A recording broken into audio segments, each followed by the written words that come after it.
Welcome to the Higher Energy Superpower. This is the Turbo Duo. Thanks, guys, for joining us today. We wanted to come to you with a shorter video, but give you guys a little taste of the Retro Game Con that we just left. Excuse me, did I say Retro Game Con? Retro World Expo. Getting them confused. Retro World Expo that we just came back from. Hot off the press. Here in Hartford, Connecticut, and just wanted to share with you guys some of the flavor of how the show was compared to, let's say, last year, and then also share with you guys some of our pickups that we got. It's all about the pickups. At the show, and just give you a little bit of our experience there. So without further ado, to my left is always my hetero life mate, Trenton E. Wright III. Esquire. In the building, as they would say. And we are joined by a most special guest. This is technically a turbo duo and a half. Yeah. With the little maestro. 2 3/4. Salvatore Thomas Mata. He's throwing up the ones right now, in case you're just listening. Did you have a good time at the show, Sal? Yeah. Say it so everybody can hear you. Yep. Nice. So we got to the show relatively early. I would say probably within an hour of it starting. Around 10:30 or so. And just off the bat, I would say, probably the same amount of vendors as last year. Good amount of vendors. Yeah, I think so. The arcades were popping. Arcades were good. It feels. I think they spread out the arcade a little bit. I think they went up on the gaming tournaments. Yes. It feels like there were so many of the consoles that were set up. Yeah. I mean, they had it last year. I mean, it's hard to remember exactly how they had it set up. Wait, when you say gaming tournaments, what do you mean? I kind of meant like you mean everything. Just like the consoles? The tournaments and the consoles. I mean, there were TV screens everywhere. I mean, there was so much all space. All the 13-inch Trinitrons you could handle. You gotta have a Trinitron. I mean, if you're gonna do old school gaming, it's got to be on a Trinitron. Yeah, Let's NHL '94 everywhere. Either that or an Emerson with the rabbit ears. Oh yeah, definitely. But I had I mean, all in all, a really good time. I had a blast. Yeah. I usually go pretty hard. Pretty much. We usually go pretty hard on these, but I actually just kind of took a step back this year, I think, and just had a little bit more fun with it. See, the thing is, when we've been in the game for a while, as they would say, so you start to collect everything, and at some point you're only looking for a few things, and those are few and far between. Right. So you don't end up with oodles of stuff. Yeah, but I mean, it seemed like there was not as much activity when it came to art and cosplayers, at least from my opinion, from just seeing what it was. Lots of T-shirts. It seemed like there were more vendors that had T-shirts this year. Yeah. Oh, yeah, there was that one guy who had just tons of different stuff. I mean, there was the people that always have the video game ones, like the TurboGrafx logo, the GameCube ones, which are pretty cool. The other guy had some cool stuff, and a retro Funko Land shirt. We will get to that.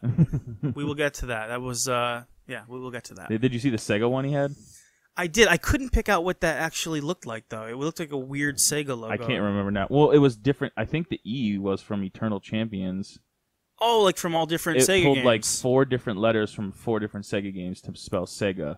Oh, that's what it was. Oh, the A must have been from Altered Beast. Yeah, it was. Okay. I can't remember. I don't remember visually what the other two were. So there are some vendors that do regular logo T-shirts or baseball tees sometimes, but there was one particular vendor that had just all different designs of plays on a console, or he had one that said 20 years Dreamcast. Dreamcast just celebrated its 20-year anniversary, and you had 20 Dreamcast in the Dreamcast font, but then it had the swirl was the 0. So a little bit of fun play on the console graphics thing. So you want to get into the games, or I want to say one more thing. Shout out to the guys from My Life in Gaming, Corey and Mark, and Chris Alamo from Classic Gaming Quarterly. Those are two of the groups that kind of inspired our channel, so we want to say thank you to them.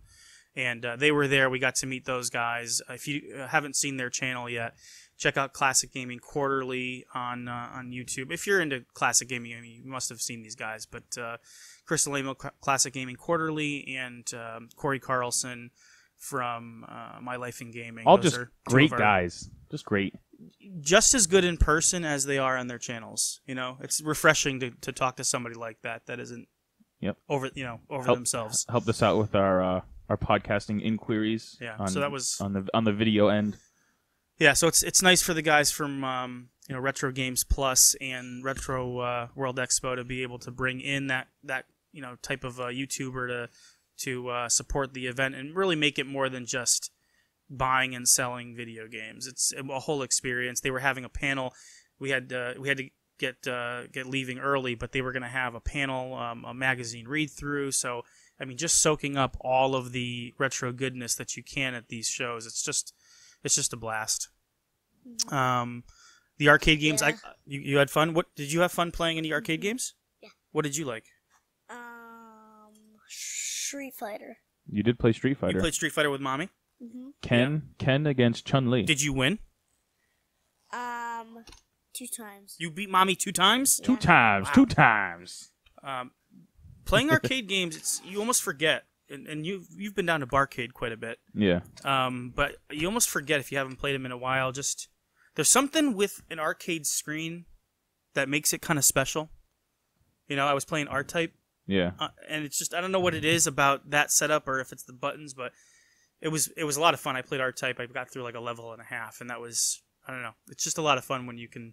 Yeah, I mean, you really gotta if you want to play the arcade games there, you pretty much have to be there like all day, Yeah. Because I mean, there's just tons of people like waiting to play, and then as soon as you get off one, you want to play another one, but someone's already playing that one. Right. For me, it's I just wanted to play pinball games. I don't know why, but I just love the pinball games. They it had seemed like you were doing pretty well over there. What was the game that you were playing? It's funny because they had Funhouse? Yeah, Funhouse. They used to have this when we would go on vacation. They had it at in New Hampshire at this hotel we stayed at, and so that was a one pinball game they had, and I just played it all the time. And I was like, oh my god, they got Funhouse because I don't think they had it there last year. Is that a popular one? I mean, it's by Williams. They're the ones that did pretty much like million. I think it's Williams and Midway. I don't know if Midway didn't, but Williams did pretty much like all the big name pinball games. Then, I mean, they had that. There was some other weird ones. They had some newer ones, but yeah, the Funhouse, it's good. It looked like a lot of fun. Yeah, it has just like different like obstacles and bumpers in it to make it a little bit better than some of the other ones. Some of them are just kind of it's just like it's just a pinball board, and then there's kind of just like a few basic ramps and everything. Right. This one had like the ventriloquist doll with his mouth, so you had to like shoot the ball in there, and then like the fun house would close at midnight, and then you get like bonus balls. Yeah, it's just a fun pinball I found game. that certain pinball machines also have a different click to them when you're pressing in the bumpers. There's sometimes there's like a real snappy click, and then sometimes it's it's also because they're all like 30 years old at this point, so unless that's true. The upkeep's on them like all the time, then they do kind of it's like a delay. Right. It's like playing like a Retron or something. There's like that minute delay in it where you can just notice it enough where it affects your game, like in Punch-Out. But I noticed also there's ones where you have to pull to launch the ball, where the little guy was playing Bram Stoker's Dracula, and that one was just like a button. Yes. The newer ones, it's forward. just a button and shoots it out. Yeah. Other ones you got to pull back and let the spring go. Yeah. Yeah, I was watching some guy play Back to the Future. It actually looked really good, but then we got pulled in another direction, and I think we played Magic Sword. Yeah, you the did. Capcom game, which is actually a blast. That's a lot of fun. I remember us playing that years ago at Vernon Golfland. Many moons. Yeah, we're gonna do that now. Yeah. Talking about that one. Yeah. We are very excited to share the games. Why don't we just get into the games? Let's get into the games. All right.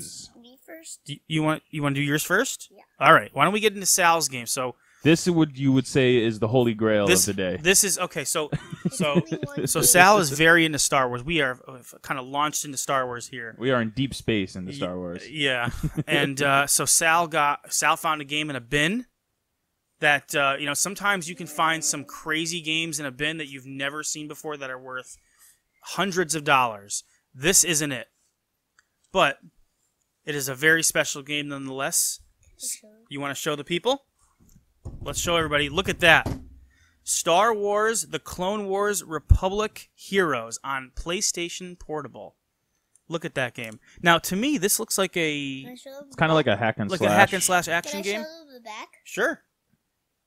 Like a Tomb Raider, if you will, or like does it look like there's 3D puzzles, though? style game. I think it's Is it complete, Sal? We got to show the people. Is it complete? Open it up. Yeah. Let's see. Look at that, everybody. Oh yeah. Ooh, it's rated teen. Wow, surprising. It's a wonder in what $5 will buy you. So that was a solid deal right there. We'll get the component cords hooked up and maybe play that later. What do you think? All right. Oh yeah. All right. Trent, why don't you go? Yeah. You got a game you want to show off? Oh, I'm gonna go first. Sure. Why not? Just show why one. not We'll go back and forth. Oh, we'll go back to back. Actually, you know what? I'm gonna start off with the one that I didn't pick up today, Ooh, okay. but I had. But still special nonetheless. It is very special. So my friend hooked this up for me at the archive in Bridgeport. Slimeface on Instagram. That's with a Y. Oh, I've seen him on our channel. Yeah. Okay. And it is the very original Redbox Night Trap in immaculate condition. Wow. Now, if you're familiar with Night Trap, this original one, this was the original one that came out, and then they repackaged it. There's a card. Was it in a regular box, or was it in like the blue stripe? It was in Night the Trap box? plastic CD shell. Okay, yeah. It was with the blue Sega CD logo kind of running down the left side. Yeah. But that's what this one looks like. So if this is the 32X version, but it looked like that, but instead of the CD 32X, it was just the blue stripe. I find that the red box is way more iconic. Well, especially especially the cover. It's like super cheesy B movie cover with a ghoul on the front. Look at that. But I mean, in terms of like actually playing the game, I mean, the Sega CD 32X version is definitely way better. You have a wider screen, and just the quality of the video is like 10 times better than this one. But in terms of collecting, this is definitely the one I would go for, the Redbox version. I want to put it in the wallet. And that was this is my first pickup of a few weeks ago, actually. But I had to mention that because it's very timely with our pickups. That's a sweet pickup. I actually, that's like when you think about historically, when you think about gaming and where it's been and where it's going, Night Trap was one of those influences that not only influenced the FMV game genre, but just maturity in video games and bringing it to another level, bringing it to a more of a movie-like level. When we think about all of the single-player games that have these deep experiences, think of Uncharted or Halo, or the single-player campaign of Halo, or Gears of War, or Horizon, or any one of these, you know, that mature narrative. I think Night Trap has its hand in a lot of that. In fact, Corey Carlson from My Life in Gaming did a whole documentary on that. I was just going to say that. Yeah, they do have a Blu-ray available on the history of Night Trap, which we definitely recommend picking that one up. And now it's on to you, my good sir. All right. Yeah. What do I want to start with? I think. This one right here. Yeah. So the first game. So I got to admit that we're going to be a little bit boring here, guys, because I just have mostly Sega Saturn games. As you may know, That's all him. that's what we're going after here, and we found some pretty good deals. That's one thing. I'd say there were some vendors that had very good deals. There were some vendors that made you puzzle your puzzler. Because Puzzle your puzzler. well, it's a Dr. Seuss reference. Yeah, some of the vendors were a little outlandish, but others were reasonable. So it all depended on who you went to. I know that the Retro World Expo guys really tried to make it easier for the vendors to have more competitive prices. What is that game? So we appreciate What is that game? He's gonna let him talk. And the first game is called Heir of Zendor: The Legend and the Land. Not to be confused with the Hair of Endor, the Chewbacca saga. I would say I would rather play that not knowing anything about it. This is a strategy game that came out, I believe, earlier in the Saturn's life. Did not garner great reviews. Lead the Zendorian Brigade into battle. Yeah, it does not have a whole lot of following behind it, but it is another game we needed to wipe off the list. What else do we want to show? I'll show one more. Just bang out another one. Sure, why not? There's not much story to Here's one, going back to your conversation about pinball. This is actually a pretty interesting game. I like the first game I ever played that was a pinball game was Pinbot on the NES. And I actually thought that was pretty fun. And back when I was a kid. And I just posted that the other day when I went to the brewery. that Yes. the pinball is an actual pinball, which I didn't know until I saw it. I was like, oh, I didn't realize it was an actual arcade game. Now I don't think any of these are, but this game we picked up was a really good deal, and it was Last Gladiator's digital pinball. So one of them. Just take a look. See what that early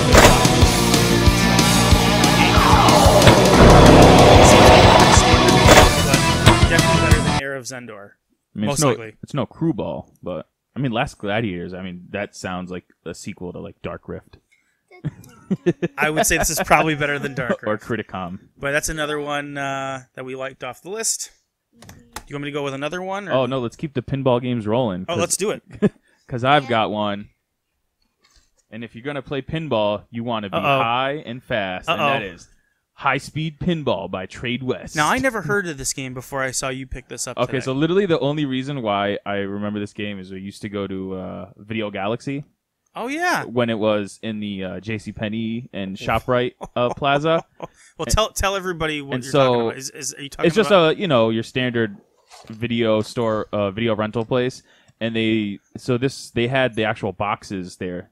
You know, like so you could like look at they actually had the box, the actual and, like, the game NES box, and a game in a plastic case behind it, and for some reason, like the graphics on this game were like they looked like so colorful and amazing. I would always color's important. Never rent it, but always just look at the box. I'm like, wow, this game looks so awesome. It only took you 30 years to realize your color dreams. And then I never rented it from Video Galaxy because my friend Justin had the Video Galaxy card. We never had one because we would just. Oh, you had to have a membership? Yeah, because we would always go to Stop and Shop, the video rental, and so I never got it. And but it's actually a pinball game. It's allegedly the world's #1 pinball as well. I don't know if you know that. Oh, I didn't. Now I know because I can see it right on the cover. Yeah, there. And that is a Williams board. It is Williams. It looks like was it originally by Trade West? Well, the and publisher. Rare. We have everybody's on this one. Now do you know if this was a board? I believe so. I believe it was board? an actual pinball game. Okay. But yeah, other than that, I don't really know that much about it. I hope it plays decent. I mean, we're talking about like a 30-year-old game, so I mean, I actually looked it up a few months ago, and it seemed like people were still into it. I mean, they mentioned the detail and the graphics, so hopefully it's decent. But yeah, more pinball. Never have enough. And it's amazing to me to make a segue that has no reference to what you just said. It's got balls. It does have balls. To a game that has balls. It's not balls 3D, but back in these generations, when we think about gaming now and we think about launch games, generally we don't talk about best games in their genre or games that kind of stand the test of time. Usually, when it's the launch games now, they're pretty much forgotten right after like that first year because they're almost just rehashes of what came during the previous generation. Right. Yeah. But this game is actually considered one of the best, if not the best, golf simulation on the Sega Saturn. It's like as soon as you said golf, everyone turned out. I was like, oh, never mind. And it's Pebble Beach Golf Links for Sega Saturn, which was a launch game, and I believe it was a launch game. I don't want to put myself to it, but I believe it was. And this was actually a 3DO game, one of the many 3DO games that was converted over to the Sega Saturn, and actually has quite a good review history on it. You can play 1 to 4 players. Uses digitized characters. I'm kind of confused by this. It says 1 to 4 players, and then it has the 6-player icon on it. Because you need a 6-player adapter for it. Oh, okay. Yeah, but it's got Craig Stadler. I was always confused by that. Where you need on it. Why would you need a multi-tap for You could probably game. You probably could just do switching out, hot swapping with one controller. Yeah. But for what it is what it is. It's a very, very reasonable game. If you guys are looking to add games to your Saturn library and you like sports games, but these golf games at this time were not too simulation. They were still fun and easy to pick up and play. And from all of what I've seen, that's this game. I do have Pebble Beach Golf Links for Genesis, and that game's a ton of fun. So, I mean, I'm sure it's a different engine, but this game, comes highly recommended. So if you can find this, it's, I think I got this for about $5, and the Saturn cases at this point are worth $5 on their own. So even if you got to swap them out, it's another game. Yeah. So comes recommended. Highly recommended. You want to go with another one? Go do one of the boxes. Oh, I've got the boxes. You know what? I'll just kind of do these two together because they're the same.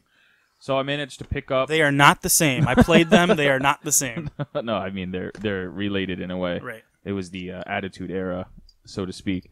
I picked up 2 boxed N64 games, which is the first one is WWF Warzone, which I have Attitude in the box already, and WCW Mayhem, which is the WCW game EA took over after THQ left and went to the WWF, and they're both complete, and this one still has the Tommy K's sticker on it too, so I think that makes it more rare. Definitely. If I was going to relist it on eBay. Absolutely. And they have my main man Tony Schiavone doing the commentating in this one. We tried both of these games out when we had gotten home. Had you seen that or played that before? Oh yeah. Okay. I remember renting it at Blockbuster when it came out. For some reason, because I was a nut for wrestling, and I still am, but right. I picked up anything wrestling back then. I didn't pick up Mayhem. I remember renting it, and I enjoyed it. Warzone, I thought it was the greatest game. I thought it was the greatest wrestling game ever made. It probably, to that point, it probably was. I mean, if you're going from what year was that? This was 97. 97 was the first one, and then Attitude came out after that. But this was like, it had like a legit creator wrestler in it, and that was like a big selling point back then. But I thought it played really well. I actually enjoyed playing it. I thought the sounds were good, controls were good, crowd noise. It's all good. Everything. Everything seemed to work really well. I don't think it's necessarily as good as the THQ games. Oh no, you can't even compare it. But it's better than Mayhem. the other games that were made. Yeah, the other games that were made. I don't know what the other publishers were, but definitely. I paid like a well-polished game, a well-made game. Yeah, I paid like $6 each for these. So any game in the 64 box complete, is worth it. And I just want it can't because I'm just trying to get all the wrestling games on 64 complete, so I can end up displaying them with all my other stuff. So there's that. One of the things that Sal got here, is going to serve him during his schooling, as for a snack bag. We got. There's some neat things that aren't necessarily the games themselves. There was a gentleman selling coasters made from, what was that material? So he took floor vinyl and cut them into squares and then put his own vinyl decals on it. Now, if you don't know the process, you would just be like, oh man, that looks cool. So he had like Yoshi, Mario, Luigi, and like Mario has like 6 colors on them. Right. So what you have to do, the way he did it, because this vinyl will last forever, is you take like the black, you lay that down first, and then you take like the red parts of Mario, and then you adhere that to it, and then you take like his pants that are blue. It's like you're putting multiple layers of colors down on it, but it's colored vinyl, so it will never fade or get messed up really? at all. Yeah, it's not like something you print. It's an actual color vinyl that's cut out. Wow. So it doesn't fade. So, the process is more... Trenton's a graphic designer, everybody, so he knows what he's talking about. So it won't fade. And I think he said it was the same about this. This is right? this is like something... The easy way to do it is like if you can buy those paper sheets and print them on your computer and use like an iron-on print. Okay, yeah. But this is like, it's that same process, but it's a higher quality. Okay. So that's this will be one of the little guy's snack bags, and that's Sonic the Hedgehog. With all, pretty much the Sonic characters from all the Sonic games on there, even down to the 32X Knuckles Chaotix. She's a bad guy, I know, from Sonic Adventure 2. And then if you don't want to put your snacks in it, you can put it in your 5-star notebook and put all your colored pencils and crayons in it. I think that's what it's meant for, but we're going to use it for snack time, everybody. I thought I was your snack pack. All right, moving on. Let's see. I'll do a game. There's always games to talk about. We're gonna go away from Saturn, but we're gonna stay with Sega, and this is a game I've been talking about for I think a couple podcasts at least, but I've been wanting it for a little bit. Yeah, well, I don't know, at least one podcast. We probably mentioned it on the when we were talking about it would have already been released by this comes out, but when we were talking about Eternal Champions and Eternal Champions, and we have a podcast that is either already live or will be live soon on Killer Instinct and Eternal Champions, and there's a lot of discussion about the other fighting games of the 16-bit era, and one of them that I've wanted for a very long time that I just never either came across or for whatever reason I was buying other games and I couldn't pick this up at the time, but That is Samurai Showdown. And I'm always intrigued with those Neo Geo ports and other fighting games on the Sega Genesis, especially when you consider, and I mentioned this on a recent podcast, the fact that the Neo Geo and a lot of the arcade setups used the same microprocessor that the Genesis used. So it's interesting to see how they fared when they were converted over. But Samurai Showdown is a Neo Geo game. It's a weapons-based fighting game. Very colorful, almost in the colorful in the Street Fighter vein to keep it very simple.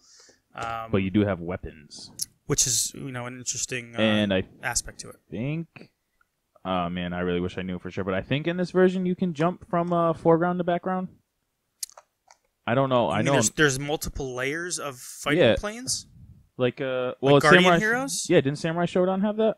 Or was that just the zooming in and out? That was the scaling of the characters, and I wouldn't think that this version would have it because the Genesis couldn't do scaling.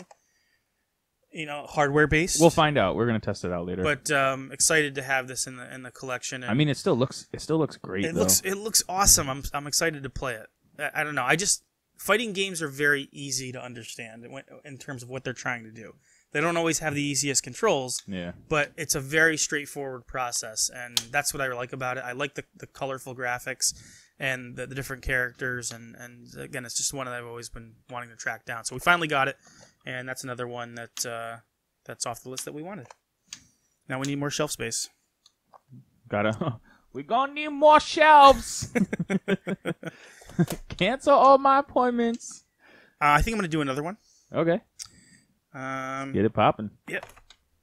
One of the last racing games that I need on the Saturn, I believe, is Sega Touring Car Championship. Now, this was as far as I know, well-regarded arcade game. I don't even remember this one. I think this was. I could be wrong that it's an arcade game. I do know that when it came home, whether it was or not, it was criticized for its controls. And specifically controls with the standard pad. Now, it does say that it's recommended to use an analog pad, and I think that in that case it might have fared a little bit better. So we're interested to try this out. You mean the one that came with Knights? That pad? That 3D control pad, but I believe it's also compatible with the racing wheel.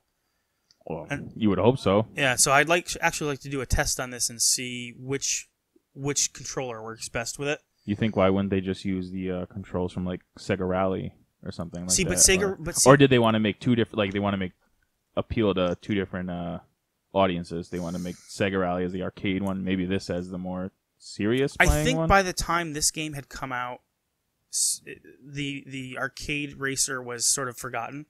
By that point, the 3D control pad had already come out, and I don't even know if they were selling the arcade racer anymore. Sega Touring Car, wow.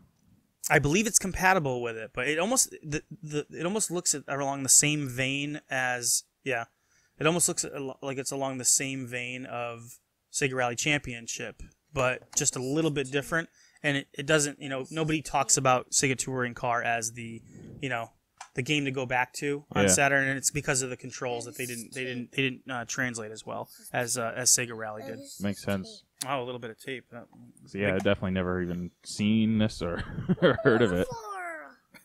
The dog. Oh boy. Okay. Dog's not in here, bro. Where are your dogs? And then I'll do one more, and then you can finish up, and then I'll do my last game here. All right. So another Saturn game that we've been looking for, another 3DO conversion. Just more reason to get a 3DO, right? Yep, exactly. They don't know about that.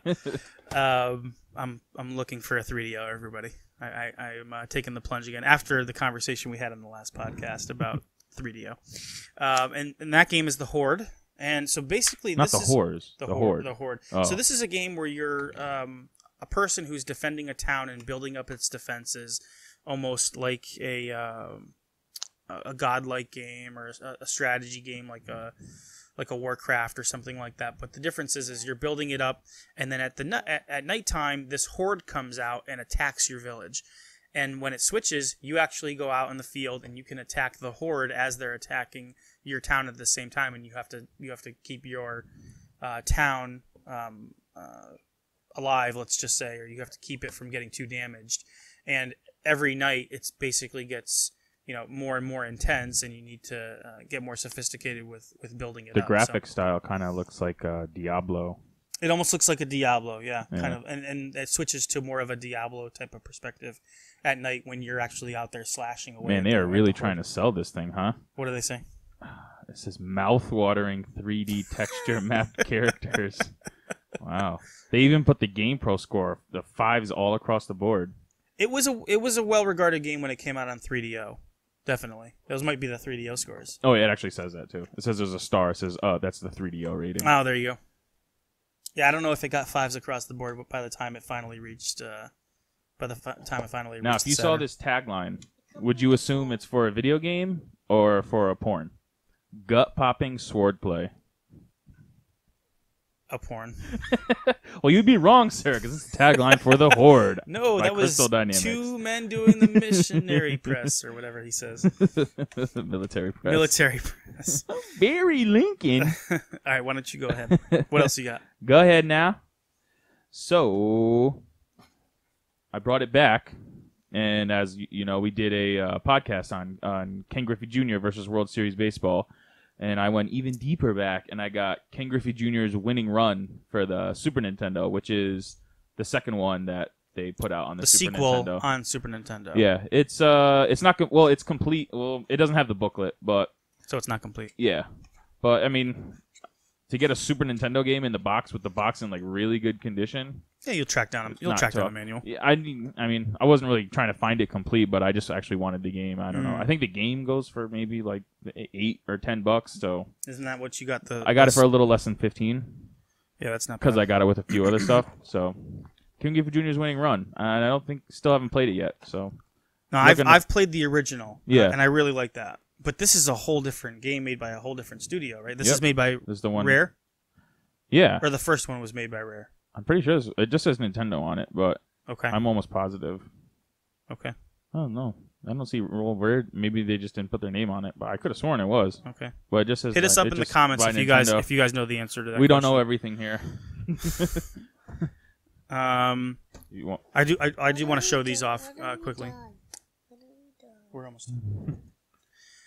Just a couple more minutes. So, one of the other things that we got here from Chris Alema, Classic Gaming Quarterly, were some coasters. So we're filling out the game room here. We got 4 coasters here. If you have a hot beverage, he actually does sell these, so you can check them out. Or a cold beverage. Or a cold beverage. Just seems like a standard. The unofficial, material. Officially unofficial coaster of the Turbo Duo. There you go. Officially unofficial. Yeah. So those are kind of neat. Nice to have gaming centric stuff kind of lining the rest of our game. And also, if you're local in Connecticut, there's actually, if you're familiar with Barcade, the arcade that's also a bar. There's one opening in Southington called Gamecraft, and they do, which is funny. We just talked about it. They have an arcade unit of Excitebike Versus. They do have a Versus Excitebike. They just happen to be there. Yep, it was at the show. They just had a couple of their arcade games on display. They said they're gonna have like. Asteroids Cocktail Cabinet. Yeah. I've never even heard of that. They said they're going to have about like 30 using to 40. vector graphics. Yeah, about like 30 to 40 different games, and they should be opening up in late fall. So my guess is October or November. But just wanted to give them a shout out. If you're in the Hartford area, go check out Gamecraft when you're here. And I've got 2 more games. Well, I have a game and a half technically. So I'll go with this one because. You gonna do that? Okay, go So ahead. yeah, when I originally got a Sega CD way back in the day, I got 2. Well, it came with Sewer Shark. I bought it used at a video game store in the Norwich Town Mall, which I couldn't even. I think it was only there. What year was this? 90. It was before I got. You got it in the 90s? It was before I got. You must be rich. No, I paid for it myself, like my Paperboy money. You mean like money that you made from selling the game Paperboy? Not from Paperboy tournaments. Oh, no. right. It was before I got the 32X, so it must have been like early 94. And I think it was $90. It was this Genesis 2 with the Sega CD 2, and it came with. That was a hell of a deal. They were selling it with Streets of Rage and Sewer Shark. I have no idea what this video game store was called. So if anyone was in the Norwich area back then and knows the name of the video game store, it was literally around for like 8 months. It was in the mall? Yeah, it was in the mall. And then ended up going to KB Toys and buying Willy Beamish and Rise of the Dragon for like $10 each. And somewhere along the way, I either sold them or lost them. And I picked up half of Rise of the Dragon, which is like 2/3. Which is the case, just no disc. But I got the case for $15, and there was some people were selling them for like 50, right? Yeah, there was 2 other people that were selling a complete copy of this for 50, and the disc goes for like 15 on and eBay. others for 20. Yeah, so the disc is 15. But it's actually a really good game if you're into the kind of Snatcher, Myst, kind of like point and click kind of style games. I love it. I've played it through to completion. It's like Snatcher Light in the way of it's the same exact kind of gameplay, but you're not going to spend $500 to try to play it. Yeah. It's got a really good story. It's engaging. It makes you want to continue playing. I had a blast with it. I really like it. Like if you were playing this in like 93, you're like, wow. I actually played it in, I think, 98 or 99. Oh, wow. And I still had an awesome time. And it is a mature rated game, so there is some racy subject. No, I know. I know it was late 90s because by that time GameFAQs was around, and I had to follow a GameFAQ because there was no way I was going to. I remember having it. I probably got into a few scenes and I picked the wrong thing, and then you die. Yeah, and it's like, well, I don't know what I'm doing. Stash this one but away. It was still fun to play.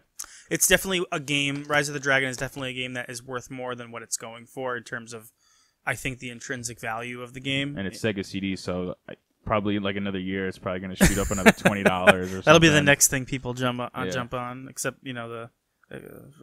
for the working designs games. Because you notice that at this expo, even last year and all the other ones, it's surprising that a lot more vendors don't have 32X or Sega CD or Saturn games. Yeah. Like there was only a few vendors that had Sega CD games, and they were pretty much all the same, like 5 common games. Yeah. And 32X is barely anything. It's like the same games, like Cosmic Carnage and Star Wars. I think I saw Space Harrier. Oh, you did? I saw Afterburner. Shadow Squadron. But they're few and far between, like you said. I mean, you see a ton of PS1. You see a ton of NES. Well, I mean, but I mean, there's also about 30 times as many copies of those games as Sega CD and 32X. Right. But still, that goes back to your conversation about the games we really want, the games where we've already kind of filled out our libraries to the point where the ones we want are a little bit more exclusive. You just think at like these conventions, this would be the place where you're going to see that stuff, right? Like the Punisher for Genesis, no, not one copy out of like all these places. So it must be just that. It really is that rare of a game, I guess. Yeah. I saw 1 copy of Splatterhouse 2. Oh, did you? Yeah. I saw a copy of someone had Time Killers on Genesis. Remember that terrible fighting game where you chop their limbs off and everything? Oh boy, yeah. I almost thought about buying it, but I was like, it's not a good game, and I don't want to spend like $80 on it just to say I have it. Yeah. Good so times. It's probably still sitting there. Yeah. All right. You had shown a game that you had gotten before, so I'll before I end with the last thing I got there, I'll just show a couple of my more recent pickups that I think are noteworthy. The first one is Christmas Nights into Dreams. Ooh. Which is pretty much just a demo of the first level of Nights. And the interesting thing about this, if you don't know, is that depending on when you play this game, it'll show a different scene inside the game. So if it's Christmas time, it'll show a Christmas scene. If it's the 4th of July, it'll be the summer celebration. Yep. That you like that? That they'll be celebrating. So it really depends on what time of year. I think if it's April 1st, if it's April Fool's Day, I think it's Sonic the Hedgehog. Does it really do that? Yeah, and he runs across. He I didn't know that. I thought it was just they just turned everything Christmas themed in the game. Yeah, that's just during Christmas time. Oh. Otherwise, if it's just a regular time of year, it'll play like the normal demo. Gotcha. So it all depends on when you play it. So just an interesting. Do you remember where they even put that out, or how you got that? They were in. I believe they were in either Die Hard Game Fan. They actually were sending them out. Really? It was through a magazine that you would get them, but they also had them at Blockbuster Video. Oh, when you rented a game, they probably gave them out. Well, they didn't give them out. They had them there, and for some reason, they had dozens of copies. and I can remember them selling them on clearance for either $2? either $1.99 or 99 cents with like a little orange tag. Yeah. And I was like, that's kind of silly. Why would I want that? And then I went ahead on eBay, and I thankfully paid 30 times that. $30? I got it for $31. You know, that's a good price on eBay right now for a complete copy. So I'd actually they do have reproductions of the long box Saturn case that actually has Christmas Nights on it. So there's somebody made they turned that into a long box kind version? of, yeah. Oh. Yeah, with a different graphic and everything. I would never get rid of the sleeve, but you can actually, to kind of line your shelf and display it. So that's pretty neat. And then the other one I got, speaking of Samurai Showdown, I think this is an underrated game, and I think it's an underrated game because everybody wanted the arcade sequel to come out, and they didn't get it. But I've played this game and it's still, I think, awesome nonetheless, and that's Golden Axe: The Duel. I got that just a few days ago. I'm guessing it wasn't probably that weapons-based fighter. Thinking of that popular Samurai Showdown, like Weapon Lord. Remember that game? Well, again, we're talking about the Sega Saturn. We're talking about how many copies are going to be sold, and who wants a fighting game? I know. They see Golden Axe is like, we got another beat 'em up, nice. And like, no, we made it a fighting game. We made it a fighting game. It's Talk about a game nobody wanted. Right. So nobody wanted it at the time, but nowadays, if you go back and you play it, you say, wow, this is actually really impressive. They had some scaling, moving in and out, depending on how far the characters were away. And it has, in the short time that I spent with it, it's very much Street Fighter control. So it's forward, down to forward and punch to do a Shoryuken type of a weapon move with your sword, or down to forward and punch does a fireball with the sword. So very, very much Street Fighter influenced, but kind of kicked up to the next level, so to speak, and done over with weapons. So yeah, the style really of a lot it, of fun. Style of it kind of looks like a mix between like Street Fighter and like Marvel vs. Capcom. I would say more like Samurai Showdown. Oh yeah. Yeah. Well, at least when I was playing, we can take a test of it here soon. But those are the pickups that I got that weren't at the show. And then you have one more. Why don't I do this one, because I think that one's a little bit more historically significant. So I'll do my last one here. Ooh. So what I should do is do a video of how to piecemeal things sometimes, or how to get deals. You gotta make things work. This game it's the last game that I needed in my working design set for Saturn, and that's Iron Storm. So a strategy game where you're moving your characters, your tanks and such, airplanes on a map, and then when you're actually engaging with the enemy, it switches to a cinematic showing the actual three-dimensional graphics of the ships and the characters moving and fighting each other. Actually has a pretty good reputation. And Trenton said, "Hey Sal, do you have Iron Storm?" I came over and the guy shows it to me. And he says, "I don't have the because it booklet. was under like a glass case kind of, so you can only see the top." So immediately I was like, "Ugh." He's like, "I only have it for $40, so that's why." And I'm like, "But then I got to track down a manual." So I said, "Let me improvise here." So hold up.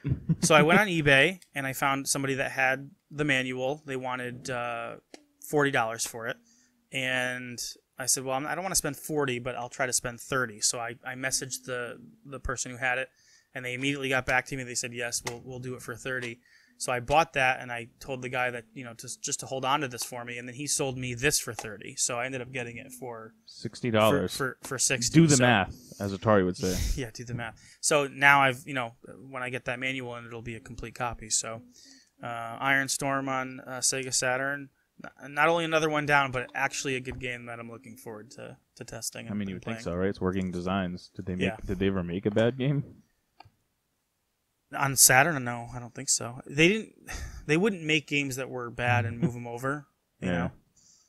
At the very least, it was a game maybe that if you didn't like it, it's just because you didn't like that genre. Right. Yeah. But people who were into that, I'm guessing people who like Military Madness or Advance Wars would like Iron Storm. Yeah. All right. So those are my pickups. Trent, you got one more? I've got one more. All right. Which was I wasn't really looking for that much today. I think it was this game, and I mean Punisher is always on the list. I had no expectations today. Just so that everybody knows, usually I go in with a list, and I am ready to go. I know what I want, and today I came with no list. I was just laid back, calm, cool, and collected. I just came with my list of Saturn games that I needed, and I was just like, let's just have some fun, and it worked out. So I think I should do that every year. So I had this, and the Punisher's like always on the back burner. It's like a game I want, but I don't want to pay for. Right. Like hopefully just randomly it'll pop up be somewhere. Patient. Yeah. You might get it someday. And then so this was a game I remember playing like back in the day, a beat 'em up for the Nintendo. And for some reason I never beat this game. I don't know if it was hard or it was just too young to figure out like what to do. We would always get stuck at one part. I don't know if it was like you get to the one level and you have to like do something to get into the building. Well, it's got RPG elements. Yeah, and we would always get stuck in the same spot. And we're like, son of a bitch. We're gonna beat it right after this video. We're gonna play through the whole game. But it is called. Now, is this 2-player? It is. Is River City Ransom. I'm so excited. Now the cover is deceiving because it looks like the most like West Side Story. yeah, like the toughest game ever, and then you turn on the game and the style is kind of like cartoony. The big if you've ever played World Cup for Nintendo, Super Dodgeball. Yeah, it's the same kind of like. I forget what that style is called. If you know what the style is, hit us up in the comments and let us know. They're like pudgy, fat-headed characters. I don't know, right? That's kind of how they are. But it's, Kunio-kun. That's what it is? Kunio-kun. Man, that just Kunio-kun. sounds... We've lost one member of our troop, everybody. That just sounds not right. Kunio-kun. Kunio-kun. I believe it's called Kunio-kun. Oh, but yeah, River City Ransom. It was a game I don't even remember the last time I played this. Probably when I was like 10. No, because I played it at your house. The first time that we met, I came over your house. Are you sure? Yes, I'm positive. You had this at your house. You've lost a lot of games over your years. Because I never played this other than that. I never played this game. The only time I played it was with you. If you say so. But I got it from the guys at Retro Games Plus, who are they're really great. I got it. They gave me. They're the best. Gave me a hookup awesome. on this too because it was one I was looking for. But yeah, I'm really excited to play this one because I hadn't played it in so long. I'd really like to beat it in one sitting, so I hope it's not like a 7-hour game. We're doing it, baby. We're doing it. Hope it's like a 2-hour game. We'll look up how long to beat. How long to beat? Isn't that a website? How long to beat? It sounds like it's one of those dark web sites. I'm not Googling that. It's an edging website. Yeah. Oh, boy. Man. Yeah, and hopefully we can get on the panel next year. That's what we're looking to do. So we spoke with Chris from Retro World Expo, who actually grew up in my town, coincidence enough. And from the heart. That's right. Hard, mean streets of Columbia, Connecticut. And hopefully we'll be able to get on that panel next year. That would be a ton of fun. Oh, yeah. Yeah. So any more parting words, little guy? Sal? No? You good to go? He just wants to play Star Wars on PSP. That's what we're going to do after this, right? All right. Well, with that, guys, thank you so much for watching. We do have a podcast called the Turbo Duo Cast if you haven't seen it. And the mission of that is to connect with our gaming memories and remember the good old times and where we were and what we were doing and how those games play today. So if you guys are interested in that kind of subject matter and reconnecting with your own memories, then check us out. We're on YouTube, obviously, here, or you can connect with us on, or you can get our podcast on Apple Podcasts, Stitcher, Spotify, Podbean, pretty much all the major ones. If you have any suggestions or any questions that you'd like to ask, hit us up at theturboduo@gmail.com. We're also on Facebook, The Turbo Duo, Instagram at The Turbo Duo. And we're always posting interesting, fun things that are going on with the channel. So keep up with us there. I said hit the tiny bell. Hit the tiny what? He says, hit the tiny bell. Hit that subscribe button and ring that bell. Hit the subscribe button. Like it. Subscribe. Share. Comment. Anything else? Next time we're going to do 3, 4, 5. 3, 4, 5? No, I think we're going to do the 6th one. The 6th one? All right. And with that, as always, be safe, be happy, be healthy, and keep it turbo. I was about to say that. So keep it turbo. And now I don't know how to say it anymore. Right there. I don't know how to say anymore. Keep it turbo. Keep it turbo. Yeah.